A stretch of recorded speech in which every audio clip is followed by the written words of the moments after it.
My wife spent 9 months saying the baby wasn't mine, so I believed her. My wife Jessica started her little joke the day she found out she was pregnant. She'd pat her stomach and say, "Hope the baby has Doug's eyes instead of yours."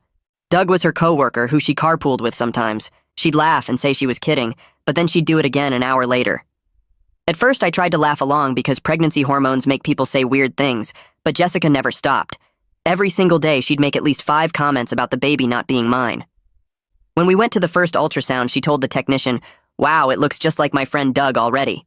The technician looked confused, and Jessica laughed, saying she was joking, but then whispered loud enough for everyone to hear that the baby had Doug's nose for sure. When we told her parents about the pregnancy, Jessica said, "We're having a baby." "Well, I am anyway. Who knows who the father is?" Her mother looked horrified, and Jessica said, "Relax, Mom. I'm kidding," but then winked at her dad like it was their inside joke. At the baby shower, Jessica gave a speech thanking everyone for coming, then said she wanted to especially thank Doug for all his contributions to this blessing. People shifted uncomfortably, and she said what I mean, his emotional support during the conception period. I mean pregnancy period. Oops, did I say conception? The room was dead silent, and Jessica laughed, saying everyone was too sensitive these days. She did this everywhere we went. At the grocery store, she'd tell random strangers that I was raising another man's baby, but I didn't know it yet. At prenatal classes, she'd introduce me as her husband who thinks he's the father. At work events, she'd joke about how the baby was going to have features that definitely didn't come from my gene pool. When I confronted her about it, she'd cry and say I was being controlling and couldn't take a joke. She'd say she was dealing with pregnancy stress through humor, and I was making everything worse by being so insecure. Then 5 minutes later, she'd text her sister about how the baby was moving, just like Doug moves when he's excited. I asked her directly if she'd been unfaithful, and she got angry, saying how dare I accuse her of cheating when she was carrying our child. But then at dinner, she'd say things like, "Technically it's my child, you're just assuming you're involved." My friends started asking if everything was okay. My brother pulled me aside and said Jessica's behavior wasn't normal. My mother straight up asked if I needed a paternity test, but Jessica would tell everyone I was being paranoid and jealous and that she'd never been with anyone else. Then she'd immediately make another joke about Doug being the real father. The breaking point came in the delivery room. Jessica was in labor for 12 hours, and the whole time she kept saying she wanted Doug there to meet his baby. The nurses kept looking at me with pity. When it was time to push, Jessica screamed that she needed to tell me something important. She grabbed my hand and said, "The baby really isn't yours. I need you to know that before it's born." I stood up and said, "Okay, then I'm leaving." Jessica screamed, "What are you doing?" I said, "You've told me every single day for 9 months that this baby isn't mine. You've told family, friends, strangers, medical professionals, and now you're telling me during delivery. So I believe you. I'm not raising another man's child. Good luck with Doug." I started walking toward the door, and Jessica completely panicked. She started sobbing, saying, "Wait, no, please, I was joking, it's yours, the baby is yours, I swear." I turned around and said, "No, Jessica, you don't get to torture me for 9 months, then take it back now. You were very clear that Doug is the father, so call Doug." The doctor tried to intervene, saying emotions run high during labor, but I said she's been saying this for 9 months, not just today. Jessica was hysterical, begging me to stay, saying she'd never been with Doug or anyone else. Her mother rushed in, and Jessica screamed at her to tell me the truth. Her mother looked confused and said, "What truth?" Jessica said, "Tell him about the bet. Tell him about the stupid bet." Her mother went white and said, "Jessica, no, you didn't actually do it." That's when everything came out. Apparently, Jessica and her sister had made a bet about whether I'd stay if Jessica constantly implied the baby wasn't mine. Her sister said modern men were weak and would leave at the first sign of doubt. Jessica bet $5,000 that I'd stick around no matter what she said because I loved her. She thought it was a fun way to prove her sister wrong and make easy money. She'd been documenting everything to show her sister that I was the perfect husband who trusted her completely. The room went completely silent. I stood there frozen while Jessica kept screaming my name from the bed, and her mother moved between us with her hands up like she was trying to calm down a wild animal. Her mother's voice was quiet but firm when she said I should go wait in the other room and cool off for a minute. The doctor turned back to Jessica and told her she needed to focus on pushing because the baby was coming whether we sorted this out or not. Martha the nurse touched my arm so gently, I almost started crying right there, and she guided me toward the door, saying she'd been doing this job for 20 years and had never seen anything quite like what just happened. I walked out into the bright hallway, and the door closed behind me, and suddenly I could hear Jessica screaming again. But this time, it was because of contractions, not because of me leaving. The waiting room had those uncomfortable plastic chairs that are somehow too hard and too soft at the same time. I sat down and put my head in my hands and listened to my heart beating so loud I thought other people might be able to hear it. My phone started buzzing in my pocket, and I ignored it the first 2 times, but when Blake called for the 3rd time, I finally answered. I told him everything that happened in the delivery room, and he was quiet for a long time before he said he was getting in his car right now. I said it was 2 in the morning, and he said he didn't care. I said he didn't need to come, and he said yes, he did, and then he hung up. I sat there staring at the floor tiles and counting them because I needed something to do with my brain that wasn't thinking about the bet or Jessica's face when I started walking away. Blake showed up 40 minutes later still wearing his pajama pants under his jacket. He sat down in the chair next to me and didn't say anything for the first 5 minutes. We just sat there together while people walked past us, going to visit their normal families, having their normal babies without any insane bets involved. Martha came out through the double doors and walked over to where we were sitting.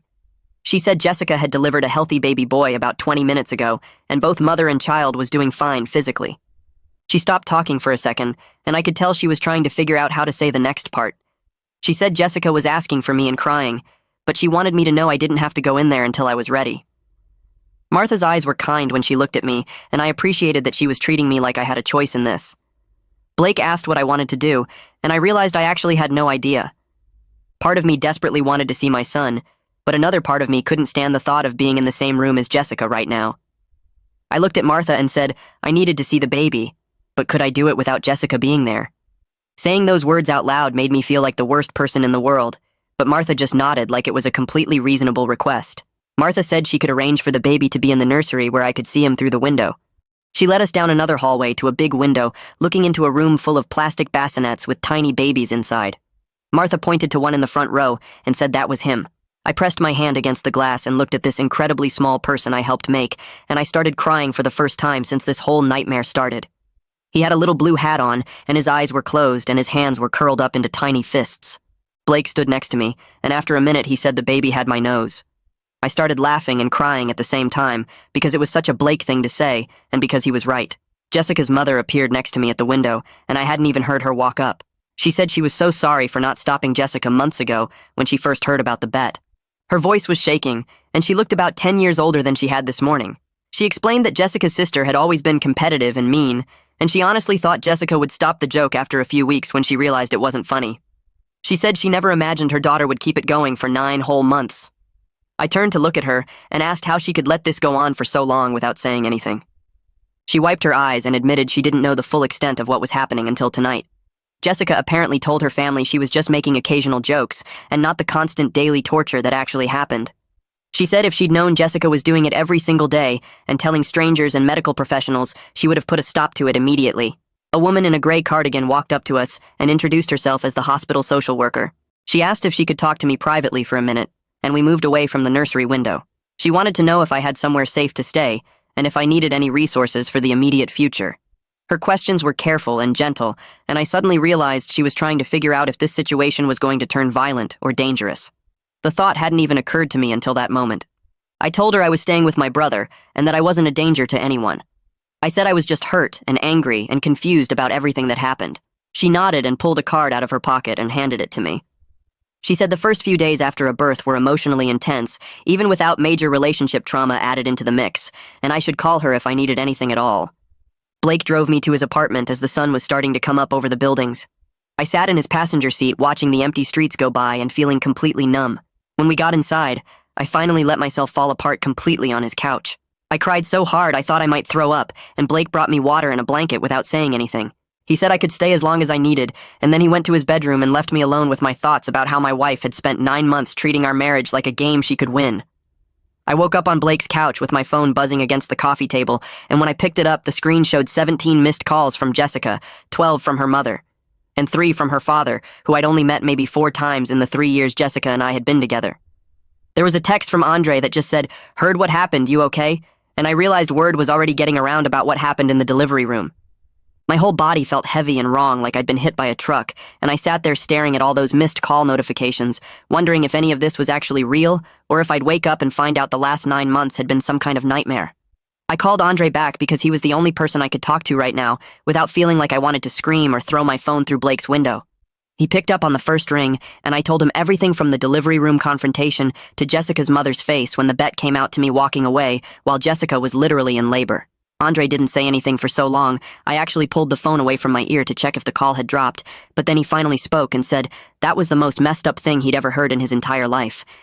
He asked where I was staying, and I told him Blake's apartment, and he said he'd come over with some of my stuff since I'd left the hospital with nothing but my wallet and my phone in my pockets.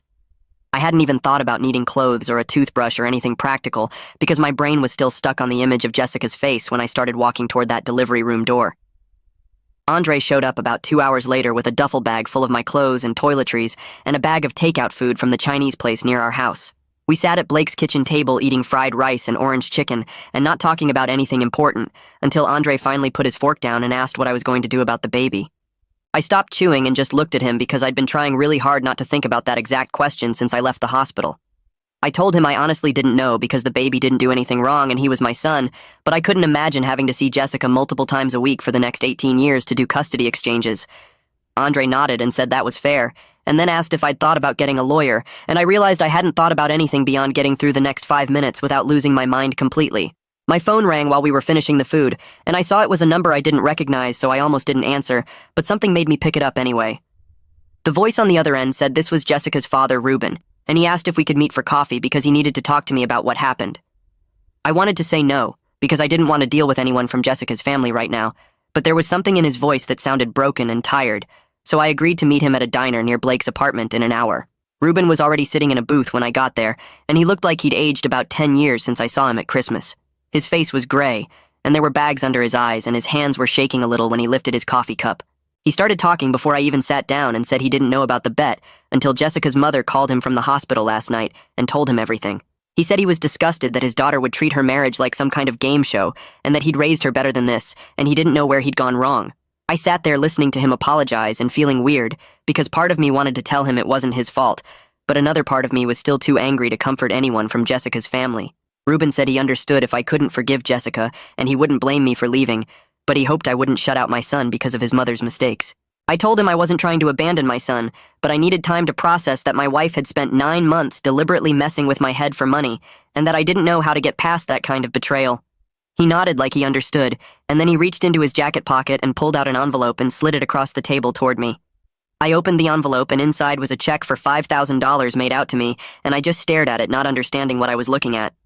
Ruben explained that he'd gone to Jessica's sister's house that morning and demanded she give him the bet money, and now he was giving it to me as a small gesture toward trying to make things right. I felt sick looking at that check because this was what my pain had been worth to them. $5,000, and Jessica had been willing to torture me every single day for 9 months to win this money from her sister. I told Ruben I didn't want their money, but he said to take it anyway because maybe I could use it to pay for a lawyer since he figured I'd probably need one soon. I folded the check and put it in my wallet, even though touching it made my skin crawl, and then Ruben and I sat there in silence for a few minutes before he paid for the coffee and left. My phone rang again on the walk back to Blake's apartment, and this time it was a number from the hospital, which meant Jessica was calling from a hospital phone since I'd blocked her cell number. I almost didn't answer, but I picked up on the last ring and immediately heard Jessica crying so hard I could barely understand what she was saying. She was begging me to come see the baby and talk to her, and saying she knew she'd messed up, but we could fix this if I just came back. I stood on the sidewalk outside Blake's building and told her there was nothing to fix because she'd broken something that couldn't be repaired, and she started hyperventilating so badly that I heard a nurse take the phone from her. The nurse asked me very politely to please not upset the patient, and I hung up feeling guilty and angry at the same time because somehow I was the bad guy for not wanting to comfort the person who'd spent 9 months torturing me. I went back up to Blake's apartment and sat on the couch staring at Ruben's check and trying to figure out what I was supposed to do with blood money from my wife's cruel bet. Blake came home from work around 6 and found me still sitting there holding the check, and he asked what it was. I explained about meeting Ruben and how he'd gotten the bet money from Jessica's sister and was giving it to me, and Blake's face got red, and he said that was blood money, and I should rip it up right now. We argued about it with Blake saying I shouldn't take a single dollar from those people, and me pointing out that $5,000 could pay for a divorce lawyer, which was something I was definitely going to need. Blake went quiet when I said the word divorce, and I realized this was the first time I'd said it out loud, and it made everything feel more real and permanent. The next morning my phone rang while I was still half asleep on Blake's couch, and I grabbed it without looking at the number. A woman's voice introduced herself as the hospital social worker and said she needed to discuss discharge plans for Jessica and the baby. She explained they were releasing them tomorrow and asked about my living arrangements and whether I'd be involved in custody. I sat up and felt panic spread through my chest because I hadn't thought about any of this beyond getting through each moment. She asked if I had legal representation, and I said not yet, and she told me I should probably get some soon because these situations can get complicated fast. After I hung up, I stared at my phone for a few minutes, trying to figure out what I was supposed to do about custody of a baby I'd only seen through a nursery window. Blake came out of his bedroom and asked if I was okay, and I told him about the call. He reminded me that Andre had given me a lawyer's number yesterday and said I should probably call her today before Jessica got home and made decisions without me. I found the number in my wallet next to Ruben's check and called the lawyer Andre recommended. A woman answered and said her name was Haley Zimmerman, and she could see me at 2 that afternoon if I could make it to her office downtown. I agreed, and spent the rest of the morning trying not to think about what I was going to tell her. Blake offered to come with me, but I said I needed to do this alone. Haley's office was in a building near the courthouse, and when I got there, she brought me into a small conference room with a box of tissues on the table. She asked me to tell her everything from the beginning, and I did, starting with Jessica's first joke about Doug and ending with the bet revelation in the delivery room. Haley listened without interrupting and took notes on a yellow legal pad. When I finished, she put down her pen and told me I had options, but I needed to move quickly before Jessica established sole custody by default. Haley explained that if I wanted any kind of custody arrangement, I needed to be involved from the start. She said courts look at who's taking care of the baby right now when they make custody decisions later. She told me I needed to see my son regularly, even if I wasn't ready to deal with Jessica, because otherwise I'd be giving up my rights without meaning to. Then she asked if I'd even held the baby yet, and I felt shame wash over me as I admitted I hadn't. She didn't judge me, but she said I needed to fix that today because every day I stayed away made it easier for Jessica to claim I'd abandoned them. I told her I'd go to the hospital after our meeting, and she said that was a good start. She asked if I wanted her to draft a temporary custody proposal, and I said yes, because I didn't know what else to do. I drove straight to the hospital from Haley's office and went up to the maternity floor. Martha was at the nurse's station, and when she saw me, her face softened. I asked if I could see my son in the nursery again, and she said something better and led me to a private room instead. She left and came back a few minutes later carrying a small bundle wrapped in a blue blanket. When she placed him in my arms, he opened his eyes and looked right at me. His face was so small and perfect, and I felt something break open inside my chest that hurt and healed at the same time. Martha left us alone, and I sat in the chair holding my son and trying to understand that this tiny person was mine. He made small sounds and moved his hand against my shirt, and I couldn't believe Jessica had used him as part of a bet. I sat with my son for what felt like both minutes and hours, just holding him and watching him breathe. I tried to figure out how I was supposed to be his father when I couldn't stand to be in the same room as his mother. Martha checked on me twice, and the second time she asked what his name was. I realized Jessica and I had never actually agreed on a name because we'd been fighting about it for months. She wanted to name him after her grandfather, and I wanted to name him after my dad, and we'd never reached a compromise. I told Martha we hadn't decided yet, and she said they needed a name for the birth certificate soon. I was about to say something else when I heard a sound from the doorway. Jessica was sitting there in a wheelchair, and I went stiff immediately. She just sat there crying without making any noise while I held our son.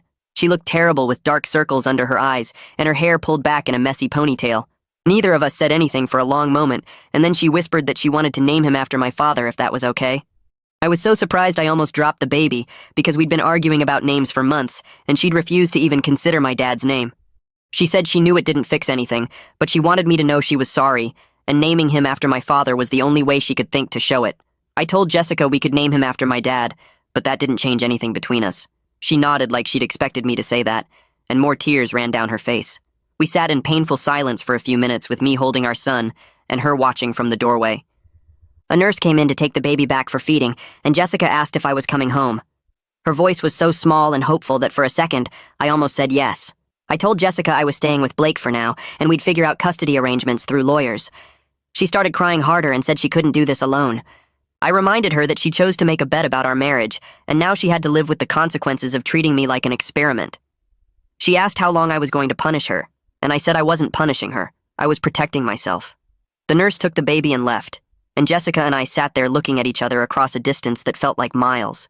She asked if I'd at least come visit the baby at home, and I said I'd figure something out through my lawyer. Then I left before she could say anything else. Jessica's mother drove her and the baby home from the hospital the next day.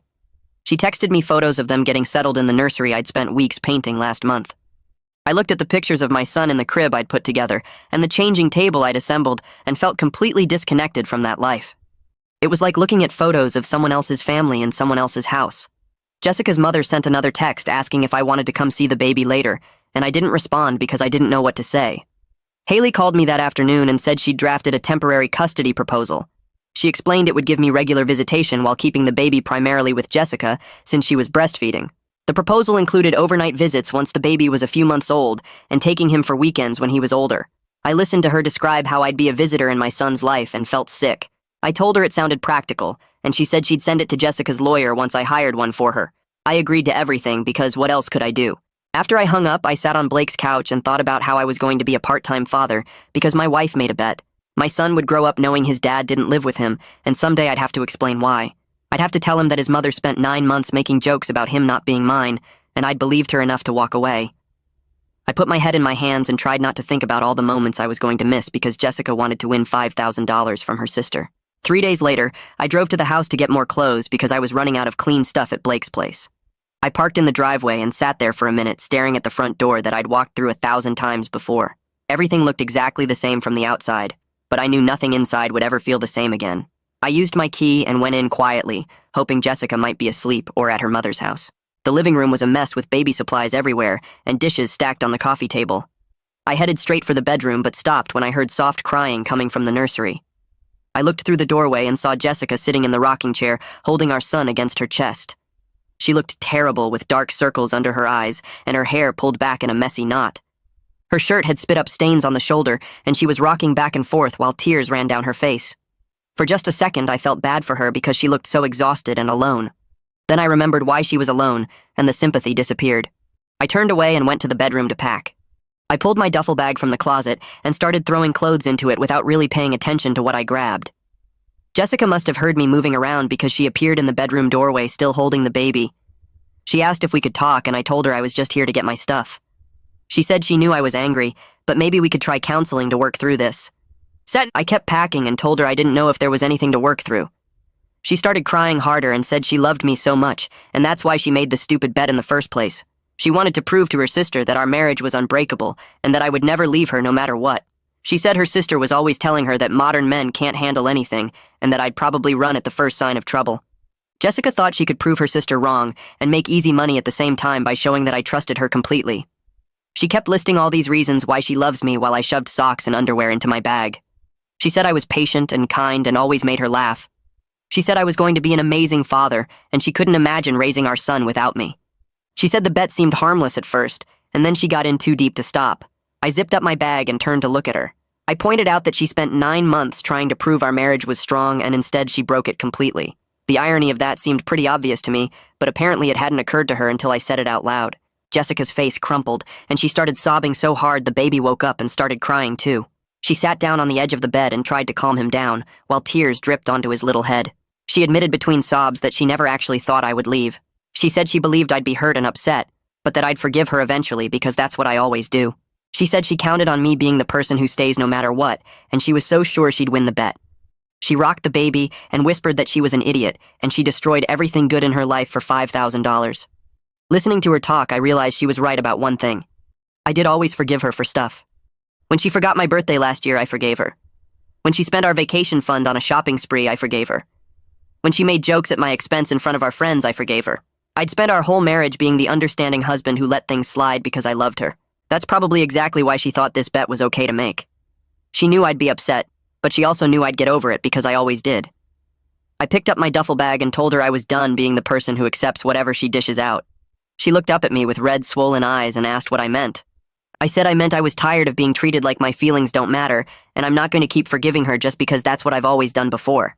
She reached for my hand, but I stepped back and walked out while she was still crying. I got back to Blake's apartment and dropped my bag on the floor, feeling completely drained. An hour later, Andre showed up with beer and pizza, saying Blake texted him that I might need some company. We sat on the couch, eating and drinking, and Andre talked about random stuff like his new project at work and some movie he watched last weekend. He didn't mention Jessica or the baby once, and I was grateful for that. It was the first time in days that I felt almost normal sitting there with my best friend just existing without having to process anything heavy. Andre knew exactly when to push me to talk and when to just let me be quiet. After he left, I realized how lucky I was to have people like him and Blake who showed up for me without making it weird or complicated. The next evening, I drove back to the house because I needed to see my son, even if it meant dealing with Jessica. When I got there, Jessica saw me pull up and immediately grabbed her purse and left through the back door to give me space. I found my son in his crib staring at the mobile above him. I picked him up and sat in the rocking chair holding him close while he made little baby noises. I stayed for 2 hours just being with him and then left before Jessica came back. The next night, I did the same thing, and Jessica made herself scarce again, either going to her mother's place or hiding in the bedroom. It was awkward and painful, knowing we were avoiding each other in our own house, but at least I was building a relationship with my child. Every evening I'd show up around 6 and Jessica would disappear, and I'd spend time with my son. We developed this weird routine where we never had to see each other, but we both got time with the baby. My son was 2 weeks old when someone knocked on Blake's apartment door at 9 at night. Blake opened it, and I heard a woman's voice saying she needed to talk to me. I walked over and saw Jessica's sister standing in the hallway. She started to say something, but I shut the door in her face without saying a word. She immediately started yelling through the door about how it was just a joke and I was overreacting. She said Jessica was falling apart, and I was being cruel by refusing to forgive her over something so small. She kept shouting that it wasn't that big of a deal, and I needed to stop being so sensitive. Her voice got louder as she said, "Families forgive each other," and I was destroying my marriage over nothing. I stood on the other side of the door shaking with anger, while she continued her rant about how I should man up and get over it. Blake walked over and opened the door just enough to tell her that if she didn't leave right now, he was calling the cops. Jessica's sister said she had every right to be there, and she wasn't leaving until I talked to her. Blake pulled out his phone and started dialing, and she finally backed off. Before she left, though, she shouted one more time that I was destroying my family over a stupid joke, and someday I'd regret being so stubborn. I heard her footsteps going down the hall and then silence. I sat on the couch with my hands shaking and my heart racing. Blake sat down next to me and said some people are just broken inside and there's nothing you can do to fix them. He said Jessica's sister was one of those people who would never understand why what she did was wrong. 2 days later, Haley called with an update on the custody situation. She said Jessica's lawyer had reviewed the proposal and Jessica agreed to everything without fighting it. I was surprised because I expected her to push back or ask for changes, but apparently she just signed off on the whole thing. Haley said the temporary custody arrangement would start right away, giving me regular visitation while keeping the baby primarily with Jessica since she was breastfeeding. Then Haley paused and said Jessica's lawyer had asked if I'd be willing to try couples counseling before we moved forward with divorce papers. Haley said it was completely up to me, and she'd support whatever I decided. I told her I wasn't sure about counseling, and I needed time to think about it. She said to take all the time I needed and let her know when I made a decision. I told Haley I'd think about it, and we hung up. That night, I lay on Blake's couch, staring at the ceiling, wondering if I was giving up too easily on my marriage. Part of me thought maybe I should try counseling because we had a kid together, and shouldn't I at least try everything before calling it quits? But then I remembered Jessica's face in the delivery room when she thought I was actually leaving. She only panicked when she realized I was serious about walking away. She only cared about losing me when it became real instead of theoretical. All those months of jokes and comments about Doug being the father didn't bother her because she knew I'd stay. She only started caring when I called her bluff and proved I had limits after all. I rolled over and pulled the blanket up trying to sleep, but my mind kept spinning with the same questions over and over. The next morning I called Haley and told her I'd try one counseling session just to see if there was anything worth saving. She said she knew someone who worked with couples dealing with trust issues, and she'd send me the contact information. The therapist's name was Dr. Roberts, and her first available appointment was the following Tuesday, which gave me a week to prepare myself for sitting in a room with Jessica where I couldn't just walk out. Haley sent over the details, and I stared at the appointment confirmation on my phone, wondering what I was getting myself into. That afternoon, I went to the house to see my son and found Jessica in the nursery feeding him. He turned his head when I walked in and made a little sound like he recognized my voice. I sat down in the chair across from them and watched him eat while Jessica stayed quiet. When he finished eating, I took him and held him against my chest, and he settled right down instead of fussing like he used to. Jessica stood in the doorway watching us with this look on her face like she wanted to say something but didn't know how to start. I could see how badly she wanted to talk to me, but I wasn't ready for that conversation yet. I stayed for an hour just holding my son and letting him grab my finger with his tiny hand. Before I left, Jessica asked if I'd confirmed the counseling appointment, and I said yes without looking at her. The week dragged by slowly with me going to the house every evening to spend time with my son. He was starting to know me now and would calm down when I picked him up. Jessica kept her distance most of the time, but I'd catch her watching from doorways or peeking into whatever room I was in. Tuesday came faster than I wanted, and I met Jessica at Dr. Roberts' office in a building downtown. We sat in the waiting room on opposite ends of the couch, not talking, until the therapist called us back.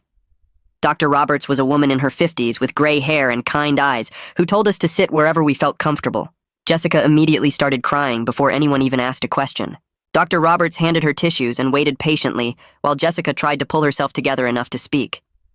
When Jessica finally started talking, she explained the whole thing about the bet and her sister saying modern men were weak. She talked about how her sister had always been competitive with her and made her feel like she had to prove things. Dr. Roberts listened without interrupting and then turned to me and asked how I felt about everything. I told her I felt like I'd been married to someone I didn't actually know, because the person I thought I married would never torture me like that for 9 months. Jessica started crying harder, and Dr. Roberts asked her to take some deep breaths. The session was brutal, with Jessica sobbing through most of it while trying to explain why she thought the bet was okay.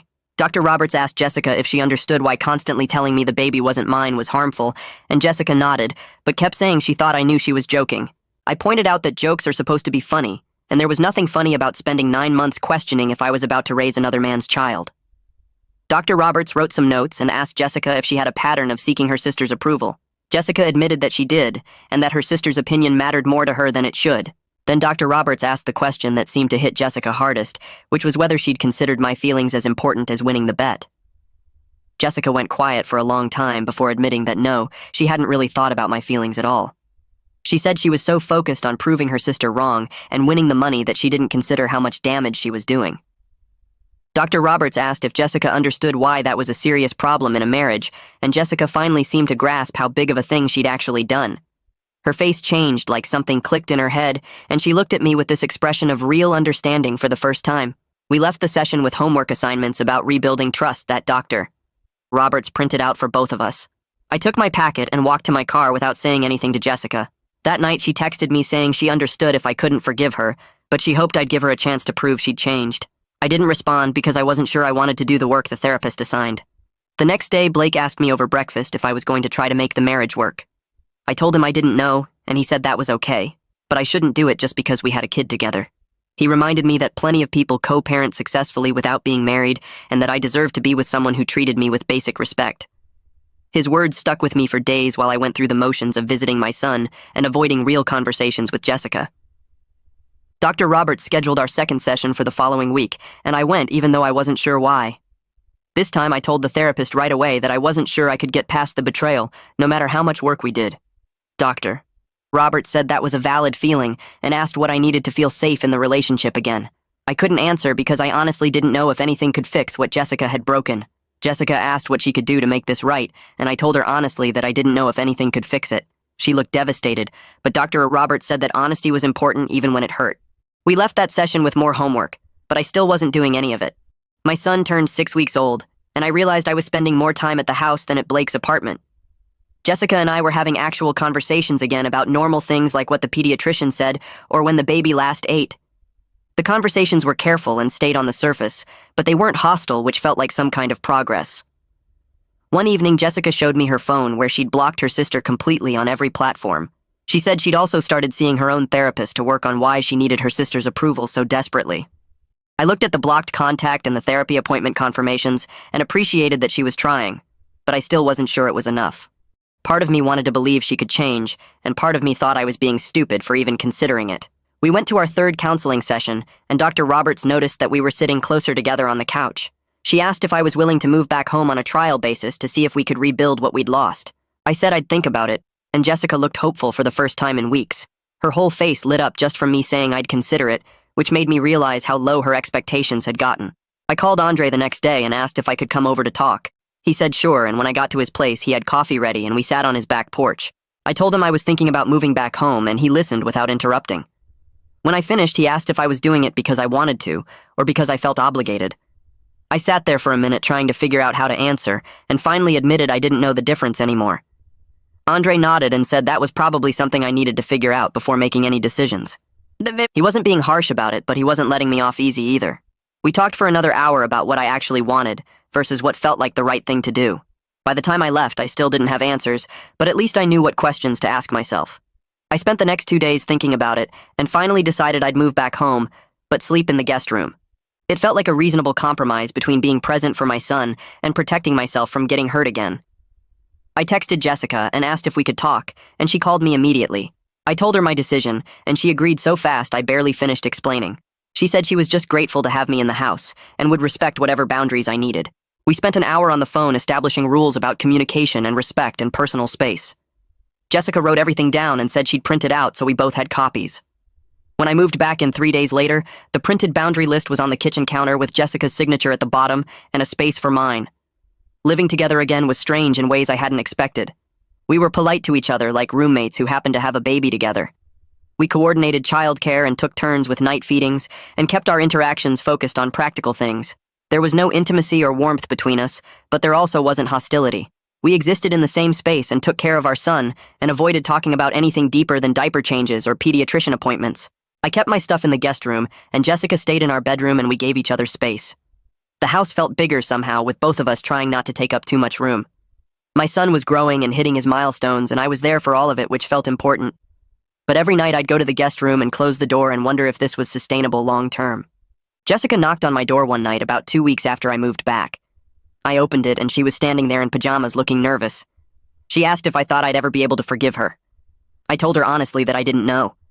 She nodded and said she understood, and we stood there for a minute not knowing what else to say. Then she said goodnight and went to her room, and I went back to mine. Neither of us brought it up again, but the question hung in the air between us. My son turned 3 months old and started smiling at everything.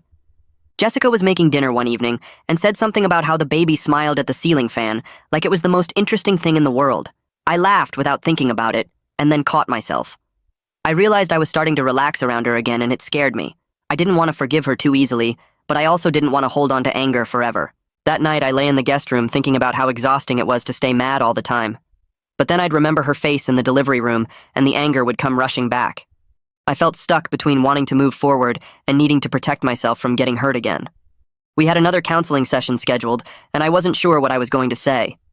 When we got there, the therapist noticed something had shifted between us.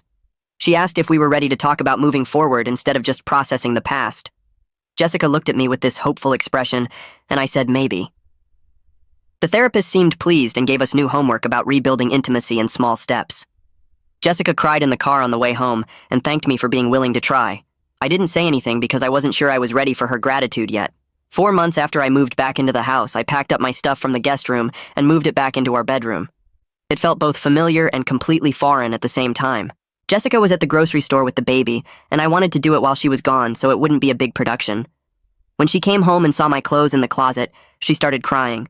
She put the baby in his swing and came over and hugged me and thanked me for giving her another chance. I told her we were taking this one day at a time, and she nodded against my shoulder.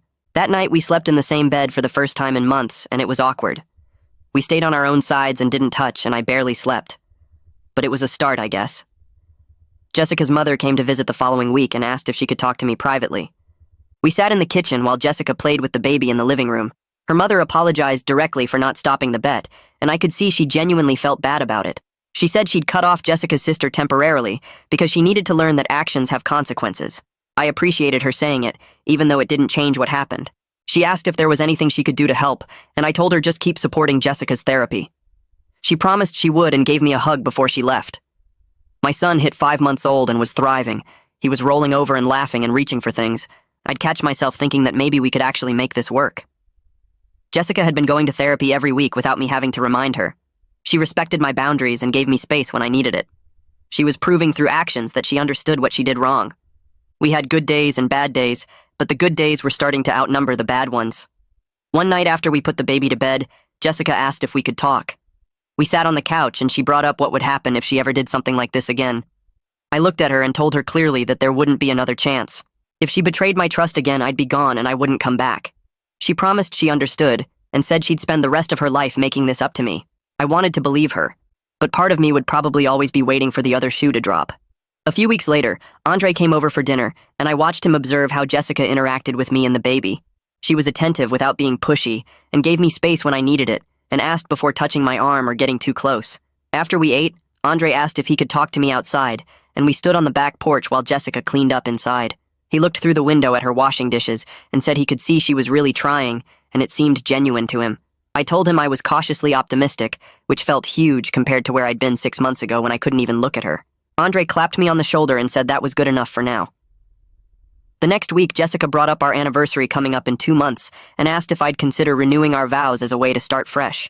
I was surprised to find myself actually thinking about it instead of immediately saying no.